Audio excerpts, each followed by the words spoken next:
خدا کی بادشاہی عظیم ہے. خدا کی بادشاہی کسی بھی فرد یا کسی بھی نسل سے کہیں زیادہ بڑی ہے. اس کا ثبوت کلام مقدس سے ملتا ہے. آپ جانتے ہیں کہ خدا نے موسیٰ کو چنا کہ بنی اسرائیل کو ملک مصر کی غلامی اور گناہ سے رہائی میں مدد دے اور انہیں سرزمین موعود میں لے کر آئے. اس کام کا پہلا حصہ موسیٰ نے مکمل کیا. وہ کامیاب ہوا، خدا نے اس کو استعمال کیا. وہ مرد خدا تھا لیکن وہ سرزمین موعود تک نہ جا سکا. ایک اور شخص تھا جس نے بنی اسرائیل کو وعدے کی سرزمین تک پہنچایا، وہ یشوع تھا. یشوع میرے لیے بہت ہی دلچسپ شخصیت ہے کیونکہ موسیٰ نے کچھ جاسوس اس سرزمین کی خبر لینے کو بھیجے کہ دیکھیں پھر کیا ہوتا ہے، اور وہ اپنی اپنی رپورٹ لے کر واپس لوٹے. زیادہ تر جاسوس واپس لوٹ کر کہنے لگے کہ اس سرزمین میں بڑے بڑے جبار بستے ہیں، ہم اس ملک پر قبضہ نہیں کر سکتے. لیکن یشوع نے ایسا نہیں کہا. وہ واپس آیا. اس کی نظریں ان جباروں پر نہ تھیں جو اس سرزمین میں بستے تھے، بلکہ اس کی نگاہیں خدا پر تھیں. اس نے کھڑے ہو کر جماعت سے کلام کیا اور کہا، سنو، اگر خدا ہمیں اس زمین پر قبضہ کرواتا ہے جہاں دودھ اور شہد بہتا ہے تو پھر گھبرانے کی ضرورت نہیں. اس نے کہا، مت گھبراؤ. وہ ایک نیا ابھرتا ہوا رہنما تھا. یہ قیادت اور یہ ایمان کہاں سے آیا تھا؟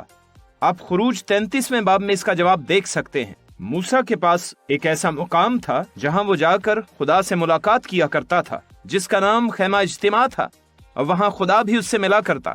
اور جب موسیٰ وہ جگہ چھوڑتا تو بڑی دلچسپ بات ہے کہ بائبل فرماتی ہے کہ یشوع پیچھے ہی اسی مقام پر رہا. یشوع کا دل خدا کے دل کے موافق تھا. اوہ ذرا سنیے، میرا ایمان ہے کہ خدا ایک نئی پشت کو اٹھائے گا، ایک ایسی پشت کو جو اس سرزمین میں خداوند یسوع کے جلال کے لیے کام کرے گی. ایسے لوگوں کے لیے ہمیں دعا کرنے کی ضرورت ہے اور انہیں شاگرد بنانے کی ضرورت ہے. ہمیں ایک ایسی نئی پشت کو تربیت دینے کی ضرورت ہے جو خدا کے کلام یعنی خوشخبری کو دوسروں تک لے کر جائیں اور خدا کی بادشاہی کو اس دنیا میں لانے کا سبب بنے. کیا آپ ایسا کریں گے؟ ممکن ہے کہ آپ ہی وہ یشوع ہوں. ہو سکتا ہے آپ ہی وہ اکیلی شخصیت ہوں جنہیں اس مقام پر اکیلے دعا کرنا پڑے. ممکن ہے کہ آپ ہی وہ شخص ہوں جس نے اپنی نگاہوں کو جباروں پر نہیں بلکہ خدا پر لگا رکھا ہو. ایسا کرنے سے آپ خدا کی بادشاہی کو آتے ہوئے دیکھیں گے. خدا ایک نئی نسل کو کھڑا کرنا چاہتا ہے. ہر پشت کو خدا کی طرف سے تازہ مسح کی اشد ضرورت ہے.